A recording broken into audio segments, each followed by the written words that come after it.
In 1981, a witness told investigators of a double murder in Idaho. Near a trapper's camp, they found a game warden's body. A second warden's body was missing, along with the killer, Claude Dallas.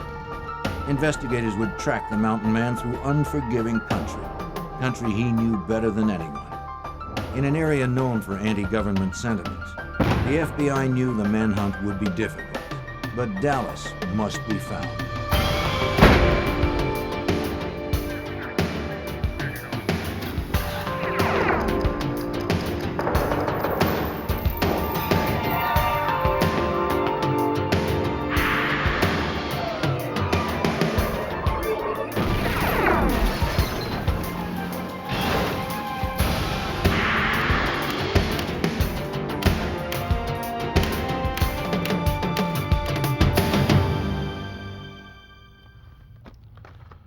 The sun set on the Wild West long ago, but some people refused to notice.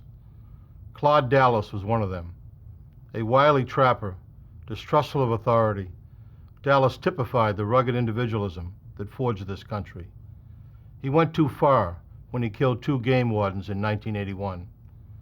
The law that he despised so much began to close in. But Dallas knew the land and could live off it as long as he needed to. Finding him wouldn't be easy. I'm Jim Kallstrom, former director of the FBI's New York office. A man like Dallas could hide almost anywhere. The severity of his crime demanded that we never stop looking. A modern-day posse formed to round up the maverick and deliver him to justice.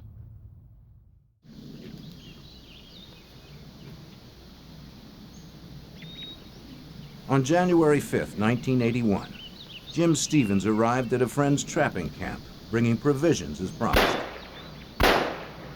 He fired warning shots to report his arrival. He knew his host didn't like being surprised by unannounced visitors. The trapper, Claude Dallas, had created the gunshot warning system. Howdy, Jim. He was protective of his compound. Dallas was glad to have the supplies.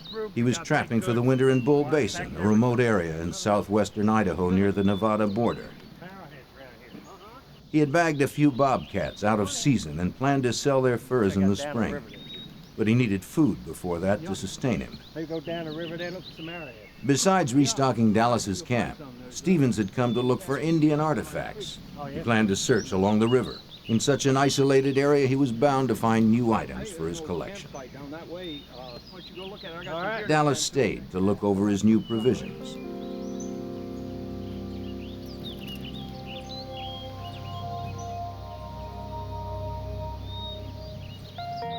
Stevens was away for only a short time. Overhearing raised voices, Jim Stevens soon returned to the camp. He found his friend was not alone. Dallas was arguing with 2 game wardens, Bill Pogue and Conley Elms. Oh, you got a gun, sir? Stevens noticed Dallas's shoulder holster was empty.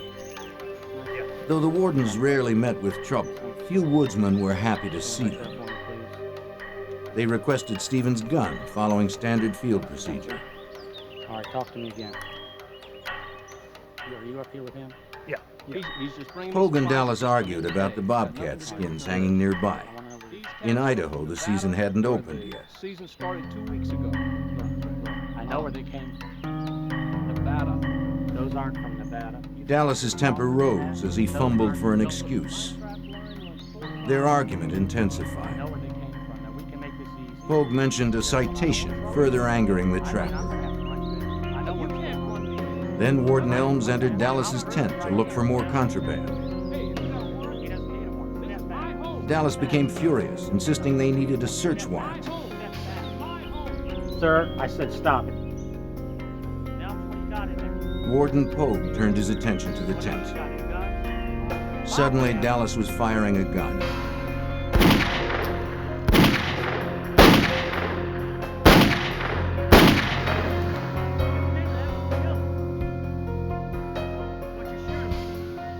He had drawn a .357 he'd kept hidden and emptied it into the unsuspecting wardens. Without a word, Dallas reached for his .22 rifle and carefully aimed behind the ear of Bill Pogue.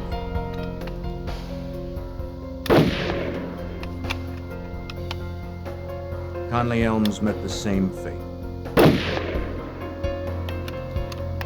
Jim Stevens was stunned. Dallas immediately claimed that Pogue had tried to draw his gun. Stevens had turned away just before the shooting began. He couldn't deny Dallas's claim. You saw his hand on his gun. I swore last time I was arrested I'd never go in again. But did you have to kill him? But why would the warden have drawn? And why was Elms killed? Maybe his friend had gone crazy. You find something to cover him up with. Fearing for his life, Stevens decided it was best to cooperate. He complied with Dallas's orders. Using one of Dallas's mules, they hauled Bill Pogue's body up to the ridge where Stevens' blazer was parked. They dumped the body into the truck and returned to the camp. Conley Elms' body was too heavy for the mule to carry up the hill to the truck. Dallas first suggested they quarter him and haul the pieces. In the end, they dragged him almost half a mile across the rocky ground to the river.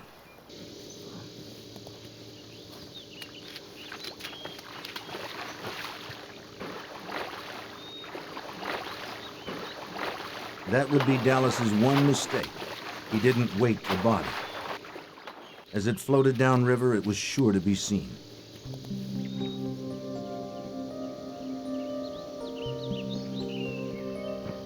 As a trapper, Dallas knew about leaving tracks.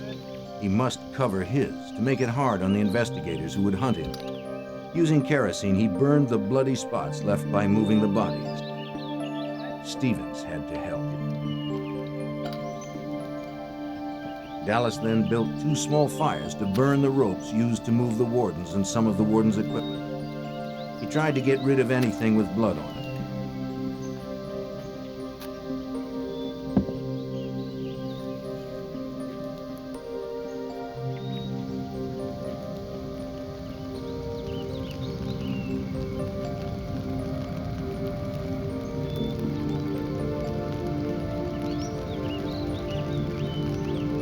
Dallas never expressed remorse for the killings. To Stevens, Dallas seemed without emotion. It was more reason to fear him. Dallas had to get rid of Bill Pogue's body. He decided to go to a friend's house in Nevada for help. Stevens didn't want to cross Dallas, and it might give him a chance to get away from the killer. They would head for Paradise Hill, Nevada, 5 hours away.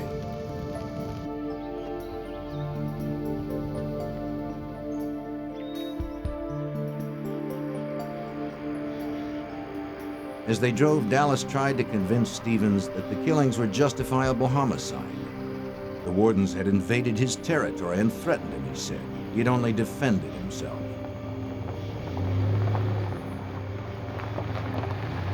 Stevens couldn't understand how it was self-defense, but he didn't argue. There was no telling what Dallas might do to him. Near the end of their drive, Dallas apologized for involving Stevens. They arrived at the home of George and Liz Nielsen in Paradise Hill, Nevada, around 11 o'clock that night. The Nielsens ran a small tavern out of their house and were just closing for the night. George! George! George! George, it's Claude! Dallas told his old friend George he had just killed 2 fish and game officers.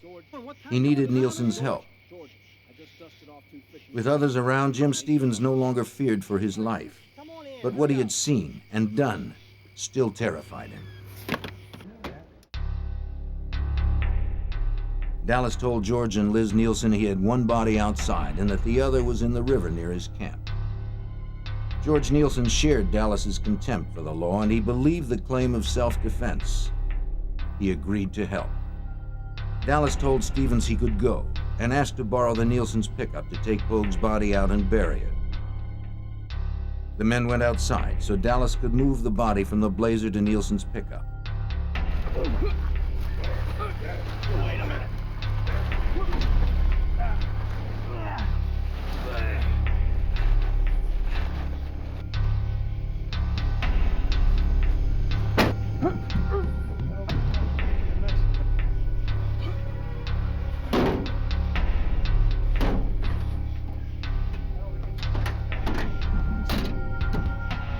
Stevens could finally head home. Dallas went off alone to get rid of the body. Hours later, he would return to the Nielsens to shower, change clothes, eat, and pack. The Nielsens would give him food and some cash. Around 5:30 a.m., Nielsen would drop him off 15 miles away, where it is believed another friend picked him up. In any case, Claude Dallas had disappeared. A few hours later, Jim Stevens realized he had to go to the police. Liz. After talking with George, he visited Liz Nielsen at the local hospital where she worked. We gotta go to the She agreed they should contact authorities. They were too involved not to. We gotta turn him in. They met with the county prosecutor. Stevens explained that he was there at the time of the shootings, but had his back turned when Dallas started firing. Exactly what you saw. We went down the river there. He didn't see if Pogue had drawn his gun, so Stevens couldn't verify or dispute Dallas's self-defense story. George and Liz Nielsen told how they had helped Dallas disappear, but they didn't know where he was. All anyone knew was that for some reason, Claude Dallas had snapped. He was unpredictable, armed, and out there somewhere.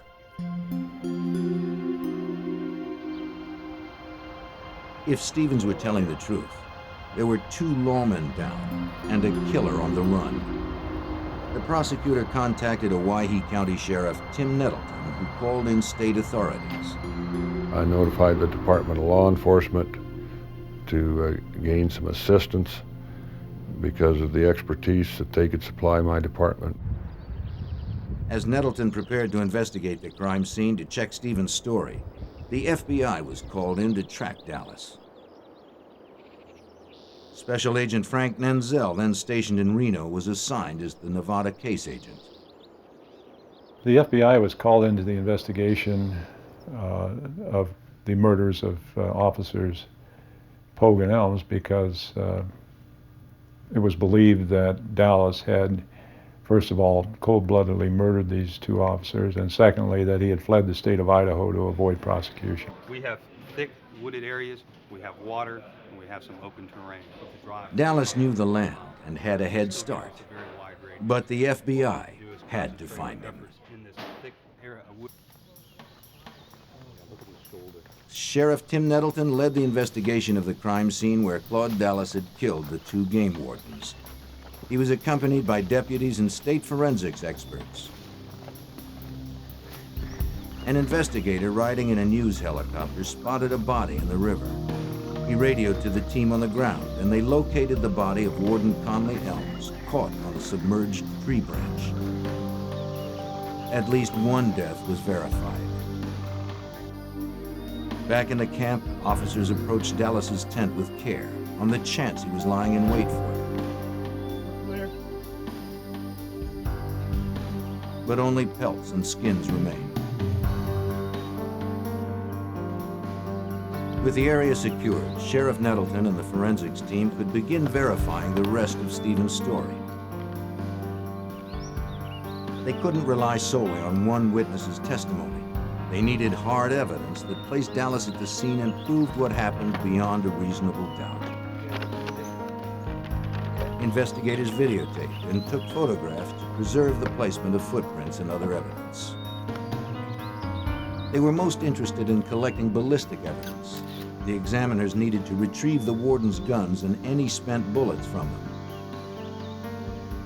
The question was whether the wardens had fired or even drawn their guns. If they had, Dallas may be innocent of murder. Searchers found .357 and .22 caliber shell casings, which they hoped to be able to trace to determine who had fired them. Although evidence had been burned, much still remained. The scorched twigs might yield powerful clues. In the process, we found where the sagebrush had been piled on human blood, later identified as Bill Pogue's and Conley Elms' blood, and burned. We assumed to destroy the evidence. It was painstaking work, but their meticulousness was crucial.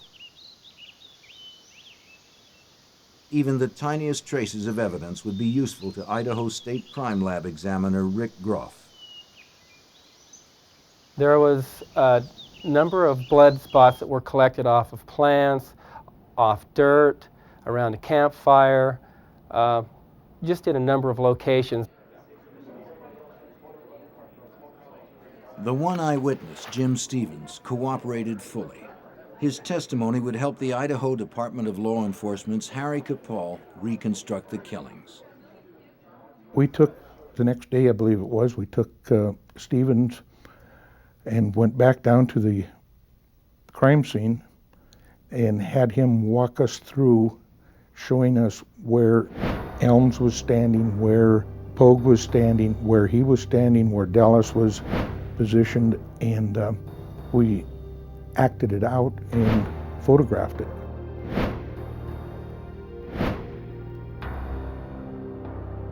Investigators were sure of what had happened, but they didn't know where Claude Dallas was or where he had hidden Bill Pogue's body.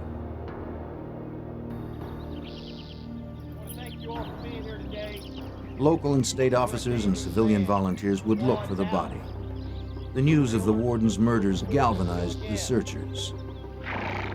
Most of them knew the two wardens and their families.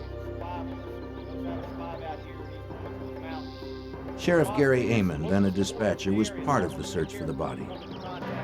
It was Dallas being a cold-blooded cop killer. It was scary searching, but there was anger there that you wanted to help the family find the body so they could bury their loved one. Many of the searchers knew the 30-square-mile wilderness that they'd be scouring, but there were dozens of abandoned mine shafts and gullies in which to hide a body, and Claude Dallas knew them all. All right, let's move it. We're burning daylight. They would use high technology like infrared scanners, but most importantly, they would rely on their own patience and dedication. They were very long days. They were cold days. We walked, we rode horses, flew in airplanes, flew in helicopters. The FBI's manhunt team was charged with finding Dallas. The trapper could be anywhere. He was said to know every cave and gopher hole in the area where Idaho, Oregon, and Nevada meet. So the FBI wasted no time in blanketing the region with agents. A specialized FBI force arrived in Winnemucca this morning, 12 members of the Bureau SWAT team out of San Francisco. They'll be evaluating and following up leads from several areas. There were about 100 officers, including SWAT teams from California, Idaho, and Nevada. It was a posse ready for anything, because no one knew what the dangerous woodsman might do. While Special Agent Frank Nanzel coordinated the Nevada search, Special Agent George Calley of the Boise Field Office became the FBI's lead investigator. The stories out on Claude Dallas early on seemed to be that he was a loner. He was one who was not too close to other people. He was a person who could live all by himself, could go off in the mountains and be totally independent. Dallas projected the image of a storybook mountain man to those around him. It was a tale years in the making. Dallas was born on March 11, 1950 in Winchester, Virginia, the second son in a family of 9. When he was just a boy, his father taught him to hunt and lay a trap line, and that game laws didn't apply to them.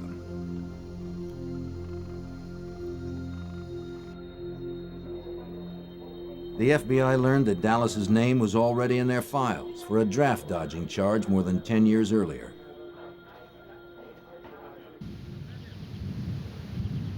When he was 18, he had registered for the draft as required by law, then left his family and hitchhiked to California.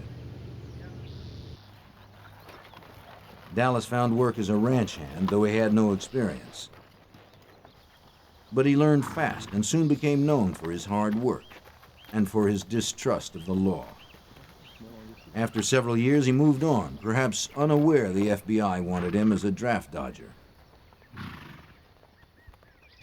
In 1973, the FBI caught up with Claude Dallas. They arrested him for failure to report for induction. But the draft board couldn't prove he had ever received his draft notices. They dropped the charges.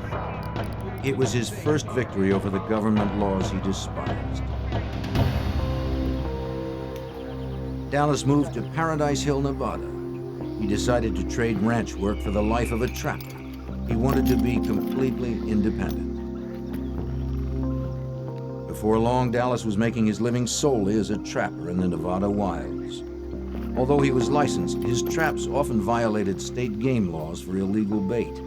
Legitimate trappers had little respect for his operation. Sheriff Nettleton knew Dallas's reputation. Dallas was a trash trapper. He never took the time to go with a real trapper and learn how to trap. As authorities investigated the man they were hunting for alleged murder, they uncovered a history of conflict with the law. In 1976, Nevada game warden Dale Elliott came across some of Dallas's illegally baited traps. Dallas used birds and animal parts to lure bobcats, whose skins brought a good price. But this improper bait also attracts animals like raccoons and skunks and kills them needlessly. Elliott confiscated the traps and fined Dallas $100. 2 years later, in 1978, another game warden, Gene Weller, came across more traps in Dallas's territory. They were illegally baited with chunks of meat and had no tags. Dallas couldn't be found, and since it was late, Weller decided to return the next day to look for him.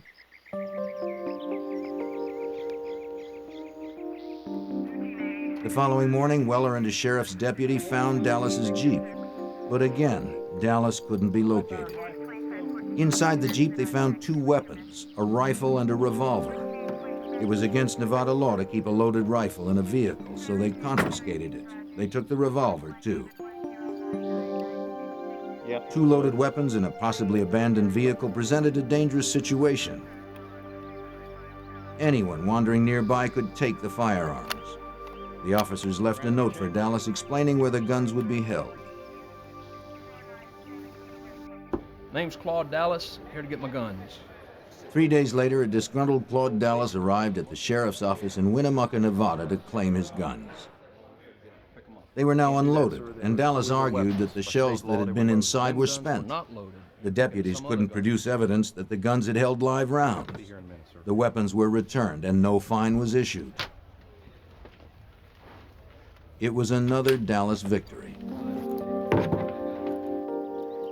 Claude Dallas was a man who rejected the rules of society. But if his rules allowed for murder, the FBI had to bring him in.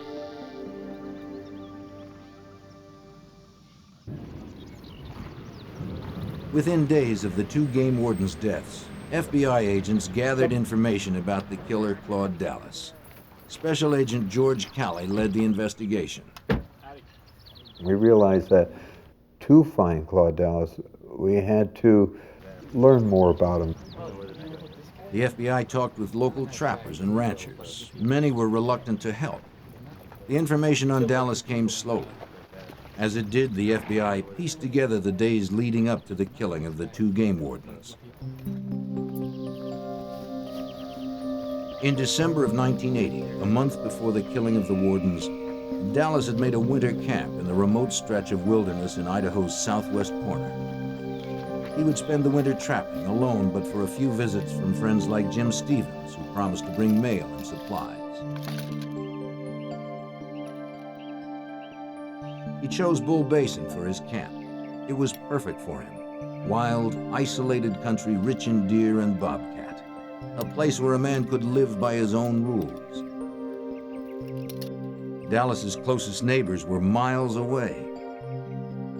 He knew other trappers sometimes worked Bull Basin, but he figured he could avoid them and the state's fish and game laws.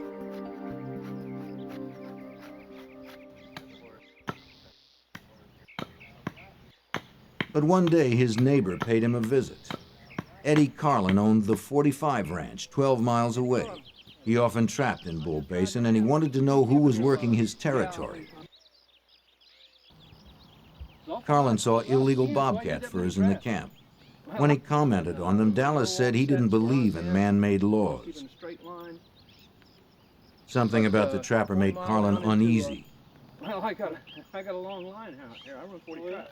He nervously eyed Dallas's .357, a more powerful weapon than a trapper needs. Any of these come off of the Carlin made it clear his family had trapped in Bull Basin for years. Finally, they agreed to work separate areas of the basin. I keep my property line squared away there. Okay. They would stay off each other's turf. For the moment, Eddie Carlin was more concerned about a couple of trappers poaching on his 45 ranch itself. In the Northwest, working another man's land is like stealing directly out of his pockets. Carlin drove 2 hours to the nearest phone to alert the Fish and Game Department. It was 10 p.m. on January 4th when Carlin reached Game Warden Bill Pogue. I just come back. Pogue was known as a strict, by-the-books warden. How about tomorrow morning? Carlin knew he would help him clear his ranch of unwanted trappers. All right, look, I'll see you in the morning. Pogue understood Carlin's concern. That would be great. The poachers needed to be caught before they moved on to new territory. Pogue told Carlin he'd head out right away, but he needed to find a partner. He called 2 wardens who were unable to make the trip. Finally, he reached Conley Elms.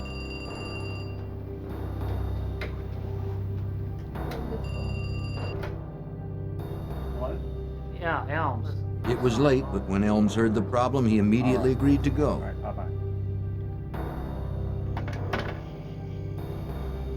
The wardens arrived at the Carlins' 45 ranch at 3 a.m. on January 5th. After a few hours' rest in sleeping bags outside, the men joined Eddie and Joanne Carlin for breakfast. Eddie described the poachers who were trapping on his land. The wardens considered how to approach them. Then Joanne added that there was another man named Claude Dallas trapping in Bull Basin. He was bagging game out of season. 2 other guys camping right on the edge of my ranch. Eddie told them to watch out for Dallas. The wardens said they'd cover each other. They left to confront the trappers on the 45 ranch first. Jim Stevens arrived in Dallas's camp at mid-morning, then went off to look for artifacts, leaving Dallas alone.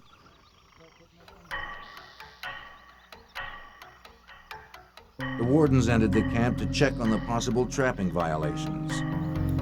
Claude Dallas? Yep. Come out of the tent, please. Bill Pogue, Conley Elms, Game Wardens. Dallas would later tell Stevens what happened next. The wardens asked Dallas for his gun. He surrendered one that the wardens had seen, but kept a second .357 pistol hidden. 20-mile trap line goes down into Nevada. I've got a license. Let me see your licenses. Dallas said the argument began after the wardens checked his trapping licenses. They asked about the pelts he had hanging up. What's in the tent? Pogue pressed Dallas about the bobcat furs, and Dallas's anger rose. What about these pelts? These pelts came from here.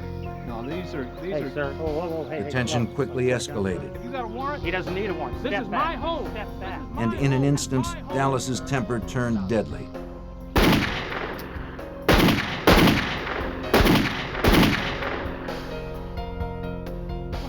What you shooting for?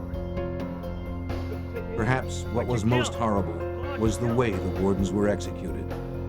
Oh.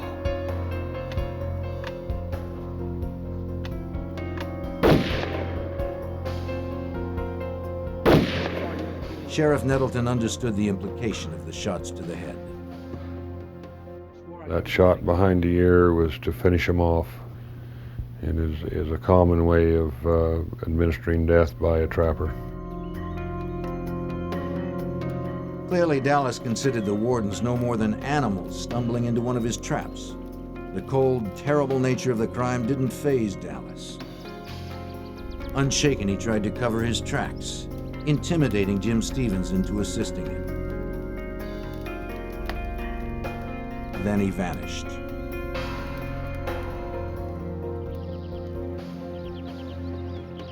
Within 48 hours, the hunt for Bill Pogue's body by local volunteers had begun. Team number 2 in this direction. Team number 3 off in this direction. Elm's body had been found, and the story Jim Stevens recounted was proving to be true. The other warden was still missing.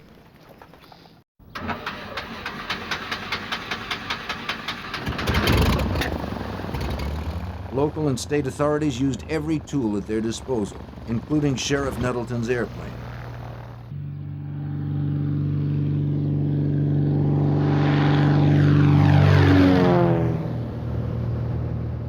The aerial search allowed for initial sweeps of large areas to be conducted quickly. It was necessary in such a vast expanse of territory. Freshly dug earth or other signs of Claude Dallas's actions may have been visible from the air. But finding a body would require a slow, careful ground search too, by a team that included Sheriff Gary Amon. When we actually went down and searched for the body, approximately 50 or so people went down. We camped out near Paradise Valley, and we would break up into teams and we'd go search a specific designated area that we were assigned to, and we would basically turn over every rock and look under every brush for signs of a grave or footprints, bodies, whatever, any evidence that might be related to this case. As local authorities searched for Pogue's body, the FBI hunted Claude Dallas. He could be anywhere, from the Northwest to Mexico or beyond. Dallas was on his own turf, and the manhunt promised to be long and frustrating. Agent George Kelly and the other investigators knew that to find Dallas, they'd have to narrow the search.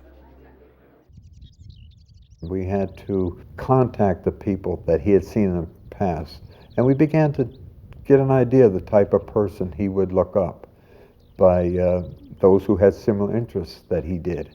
And we really concentrated on who are his friends.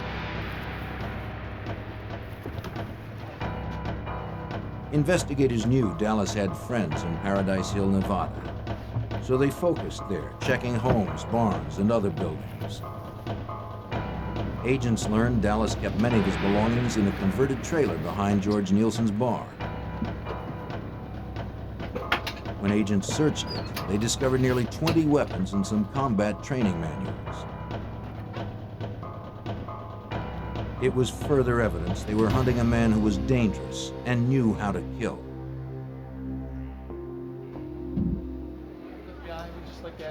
Inside Nielsen's bar, the FBI questioned everyone who knew Dallas. The Nielsens were helpful, telling the FBI the same information they had given the county prosecutor earlier. But others in the bar were largely uncooperative. Not many locals appreciated federal intervention. They gave agents few leads. It was clear people were protecting Dallas, either because they liked him or because they disliked the law. The federal agents weren't the only ones getting the brush off. Even local authorities like Harry Capall felt the frustration. Some of the anti-establishment type people said the two officers deserved to be killed. They had no business being down invading this man's camp, but there were quite a few people in the Winnemucca area who really weren't too helpful, and I think our investigation would have proceeded a lot faster and quicker had they have been more willing to come forward, or if we did interview them, tell us the truth. The fact that Dallas had a network of supporters in Nevada and Idaho gave agents the first glimpse behind his mountain man facade. It seemed he was not the self-sufficient loner some made him out to be. He was resourceful, but he was also dependent on others. The field work by agents like Frank Nenzel slowly uncovered the truth about Claude Dallas. He wasn't earning any money, so he had to have some way to eat and sleep and that sort of thing, a place to go to hide. So he was able to avoid us because he did have some friends, not only in the state of Nevada, but in Northern California where he had relatives. As investigators learned how Dallas operated, they figured out how to bring him out of hiding. They'd make the reclusive backwoodsman the best recognized man in the West, so he'd have to come home to hide. They designed and distributed a wanted poster and put a $20,000 reward on Dallas's head. Sheriff Nettleton called it the poster war. I had requests from so many police agencies, all the way from Alaska, all up and down the West Coast. They were in Field and Stream. Virtually every gun shop west of the Mississippi had one hanging up. And any place that Mr. Dallas went, he would see his face. Any of his haunts, any of his friends would see it. This would leave him only one place to hide, back in Paradise Hill, where most of his supporters were. Investigators kept the pressure on, following every lead, searching every day, and waiting for Dallas to resurface. After 15 months, agents noticed the people of Paradise Hill becoming uneasy. They acted nervous when any law officer was nearby. The agents worked their contacts and learned that Claude Dallas was coming back to town. FBI agents persuaded a friend of Dallas's to turn informant and notify them when Dallas actually returned. In April of 1982, the informant came in to talk. He didn't want any trouble. Claude Dallas had moved in with a friend, he said. He was at Craig Carver's trailer just outside of Paradise Hill. There were plenty of weapons in the trailer.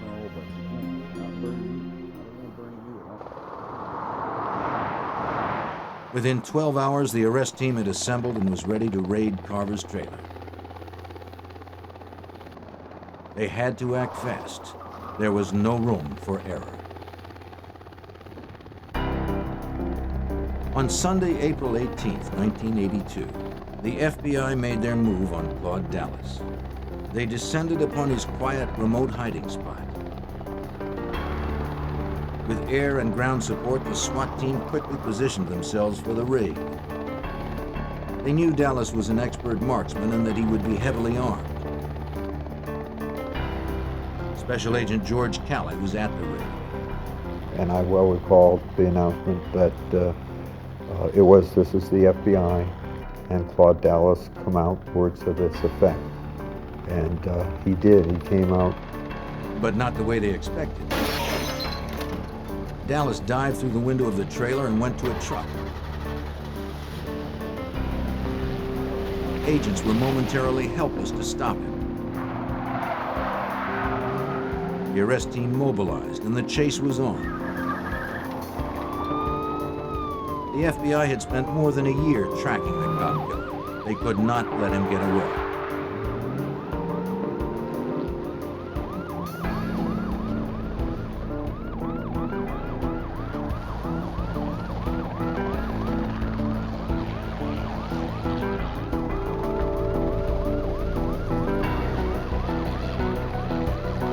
Cruisers and the helicopter stayed on his tail despite the danger.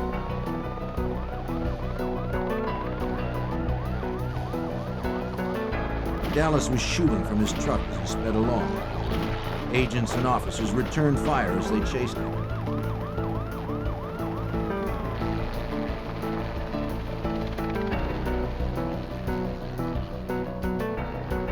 He seemed unstoppable, even bulletproof.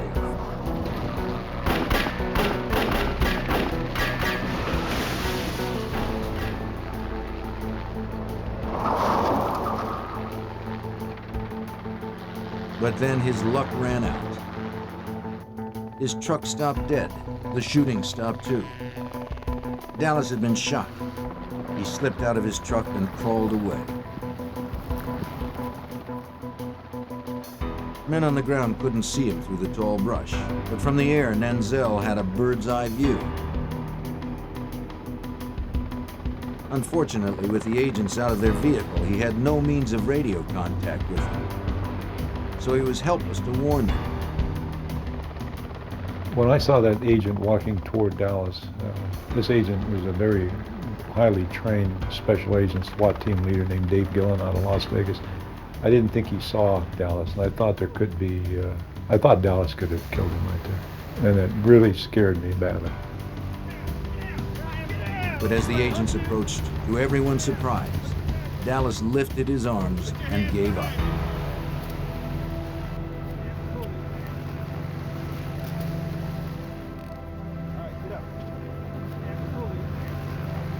He was transported to a nearby hospital for treatment. The FBI had their man. Frank Nanzel breathed a sigh of relief.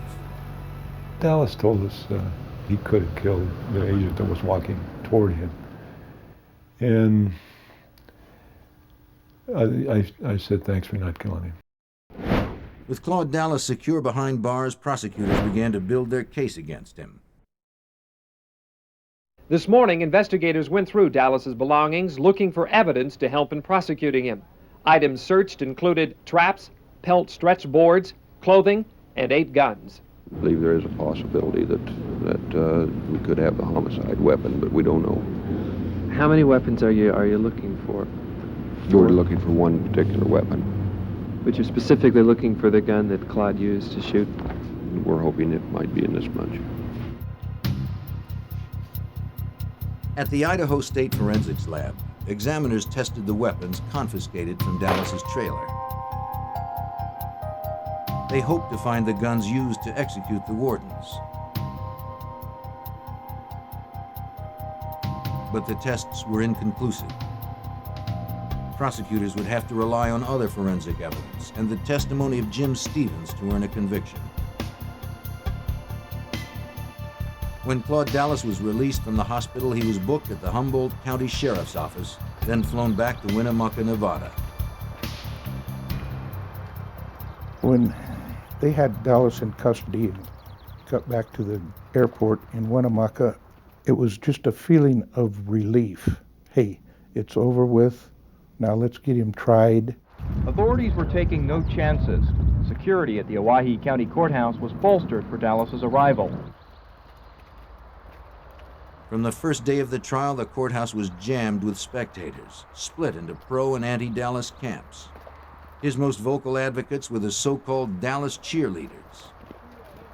During the trial, there was a group, mostly ladies, that were openly antagonistic towards any law enforcement, that thought Mr. Dallas was cute and being railroaded. Didn't mind telling anybody that we had no business prosecuting him. The prosecution expected an easy conviction on first-degree murder charges. They had a witness to the crime, forensic evidence, and a defendant who eluded capture for over a year. But it wouldn't be easy. Whether it was the strong defense or Dallas's charisma, after 7 days of deliberation, the jury reached a shocking verdict. Instead of the maximum charge of first-degree murder, they found Claude Dallas guilty of 2 lesser charges of voluntary manslaughter. If the jury was beguiled by Dallas, the judge was not. He gave Dallas the maximum sentences he could, a total of 30 years. During the trial, Dallas finally gave up the location of Bill Pogue's body. This provided some relief to the people who had searched the wilderness for months. Still, many felt justice had not been done.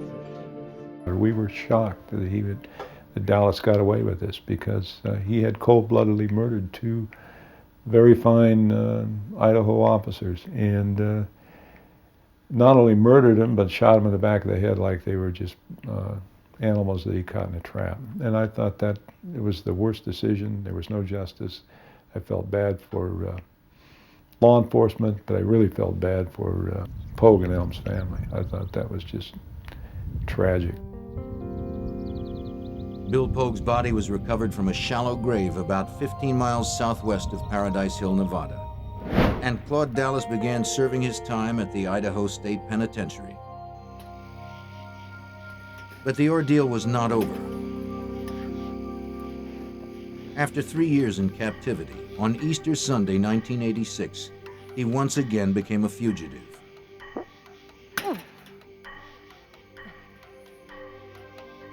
Agents believed a woman from Reno who had befriended him brought him wire cutters on a visit. He used them to cut through the prison fence.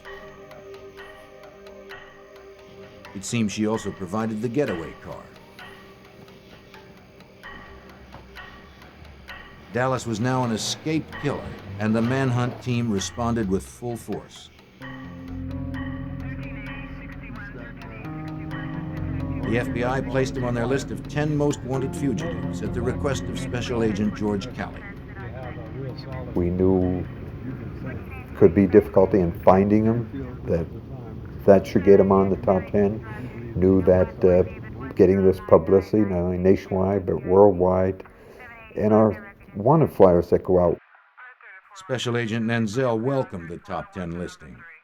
You have the backing of the entire FBI, more so than you would in just a regular case. I mean, we have all the equipment, helicopters, planes, technical advice, laboratory, SWAT teams, people that are able to do all kinds of things will help you on a solid lead on an FBI top 10 fugitive case. The media also turned more attention to the case, generating more leads. The search was off to a strong start. Hopes were high when agents quickly located the car allegedly used in the escape. Forensics examiners processed it for prints. It may lead them to the escapee. But he had left no trace of himself. A few months after Dallas's escape, agents had a hot tip on his whereabouts. He was hiding in the small mining town of Eureka, Nevada. Under cover of darkness, Vegas and Reno SWAT teams arrived for the raid.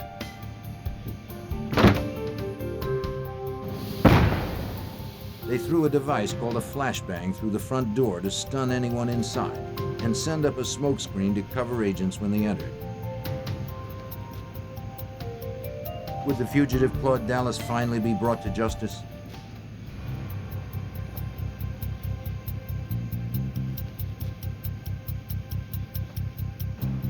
SWAT team members searched the house for Claude Dallas, but he had slipped away again.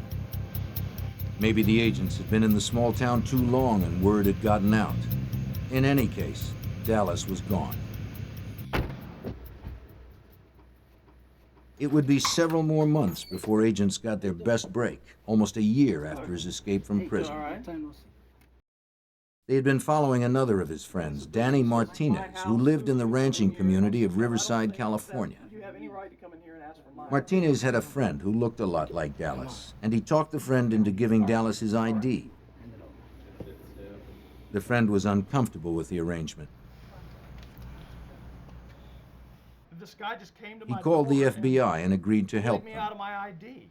Meanwhile, Dallas fled to Mexico using the ID. He cut his hair, shaved his beard, and got a nose job. He had a new look, but he hadn't changed his pattern. As before, he returned to where his friends were, as agents predicted.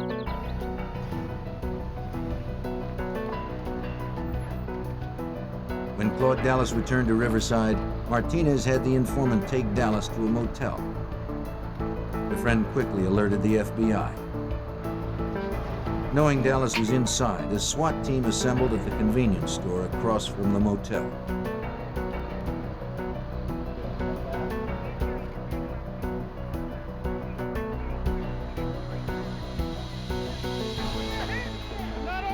He was surrounded and he was unarmed, so he could not fight back this time. Claude Dallas was once again in custody. Anyone will be accounted for you.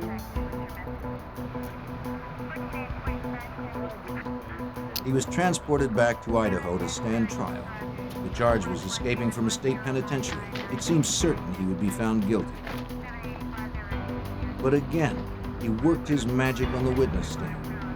He claimed prison officials had concocted an elaborate scheme to kill him because they saw him as a cop killer. Amazingly, the jury bought his story, baffling agents like Frank Nenzel. Dallas was acquitted from escape, which totally astounded every FBI agent I ever knew that worked on this case, or any agent that ever heard about this case. It just was beyond belief that Dallas could escape from prison and then go to trial for that and be acquitted. Claude Dallas, who admitted killing 2 law officers, seemed somehow charmed when it came to prosecution. By this time, he had got off of his draft dodging. He got off of shooting 2 officers. Now he gets off of escape because the authorities are mean to this poor little boy. That's been his defense every time. But Dallas was defeated. He lost the year reduction in his sentence he had earned for good behavior, and he was returned to prison to serve the remaining 27 years of his term. Sheriff Gary Amon saw through Dallas's false image.